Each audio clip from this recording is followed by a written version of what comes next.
다니엘이 이 조서에 왕의 도장이 찍힌 것을 알고도 자기 집에 돌아가서는 윗방에 올라가 예루살렘으로 향한 창문을 열고 전에 하던 대로 하루 3번씩 무릎을 꿇고 기도하며 그의 하나님께 감사하였더라.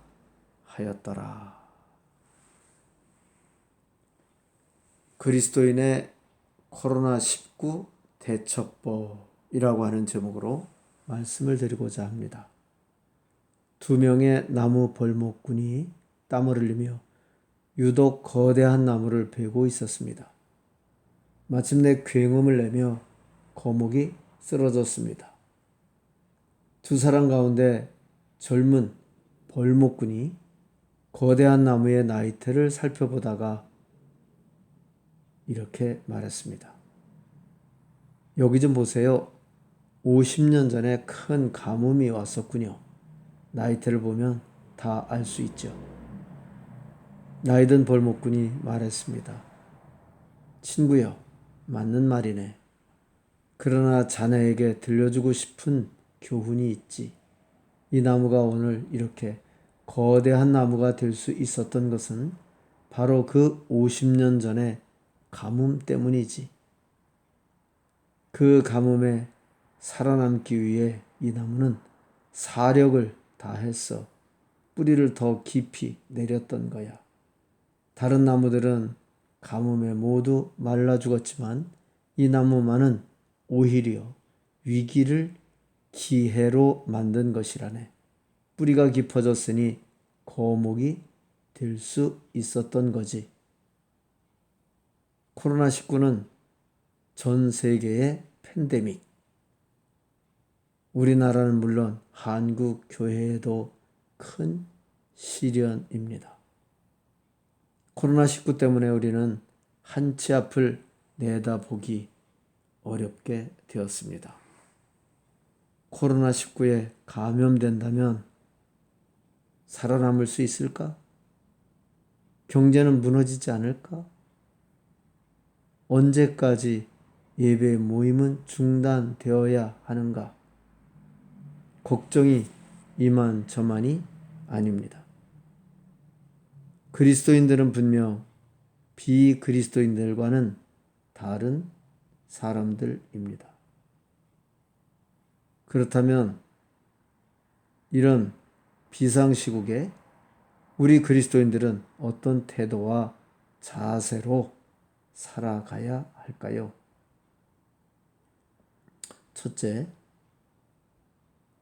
사람 의존적인 자세에서 하나님 중심으로 변화되어야 합니다. 다니엘은 다리오와 매우 가까웠습니다. 다리오의 신임과 사랑을 받았던 것 같습니다. 신하들의 술책에 넘어가 어인을 찍기는 했지만 14절에 다리오가 심히 근심하며 다니엘을 구원하려고 마음을 쓰며 그를 건져내려고 힘을 다하다가 해질 때에 이르렀더라고 기록하고 있습니다. 다니엘을 사자굴에 던져놓고는 다리오는 밤이 새도록 금식하고 그 앞에 오락을 그치고 잠자기를 마다하니라고 기록하였습니다.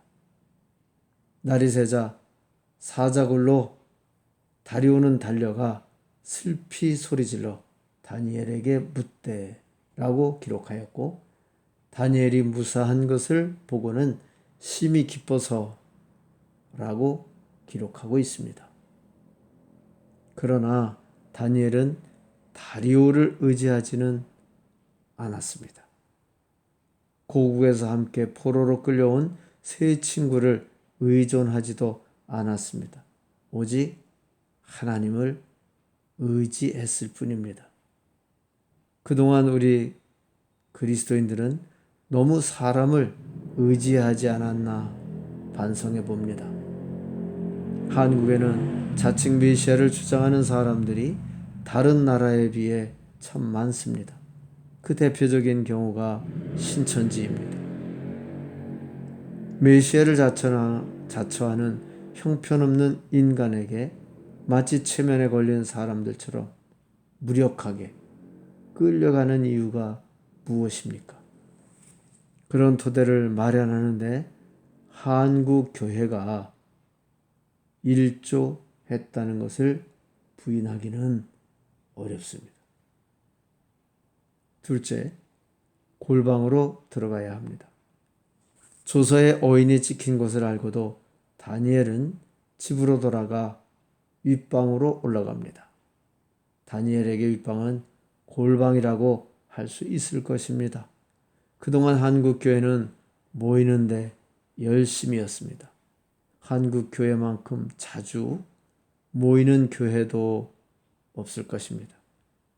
그런데 한국교회의 신앙이 인격적이고 자발적인지는 매우 의심스럽습니다. 함께 모여 찬양하고 소리 높여 기도하는 것은 익숙하였지만 골방에 들어가 기도하거나 삶의 현장에서 주님과 동행하는 데는 부족하였습니다. 지금은 코로나19 때문에 모이고 싶어도 모일 수가 없게 되었습니다. 좋은 기회입니다. 하나님께서 골방으로 밀어 넣어 주시는 것 같습니다. 주님께서 가르쳐 주신 기도에 관한 가르침입니다. 너는 기도할 때에 내 골방에 들어가 문을 닫고 은밀한 중에 계신 내 아버지께 기도하라. 은밀한 중에 보시는 내 아버지께서 갚으시리라. 마태복음 6장 6절의 말씀입니다. 셋째, 감사해야만 합니다. 다니엘은 감사하기 어려운 상황이었습니다. 그럼에도 불구하고 그의 하나님께 감사했습니다. 우리는 범사에 감사해야 합니다. 그 이유가 무엇입니까? 하나님은 선하십니다. 하나님은 모든 것의 주재자가 되십니다. 하나님은 이스라엘의 하나님이십니다. 바벨론과 다리오 황제도 하나님의 통치 아래에 있습니다. 그분이 다니엘의 하나님이십니다. 그러니 다니엘이 감사하는 게 맞습니다.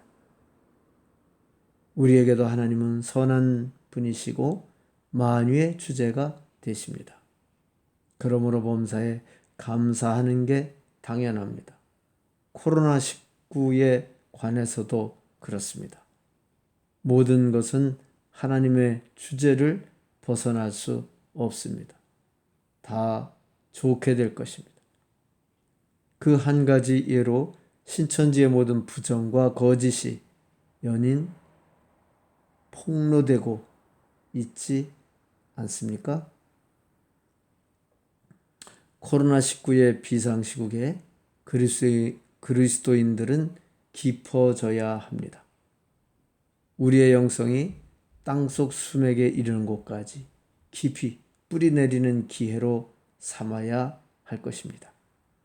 어떤 사람들은 코로나19가 주님 재림의 전조라고 주장하기도 합니다.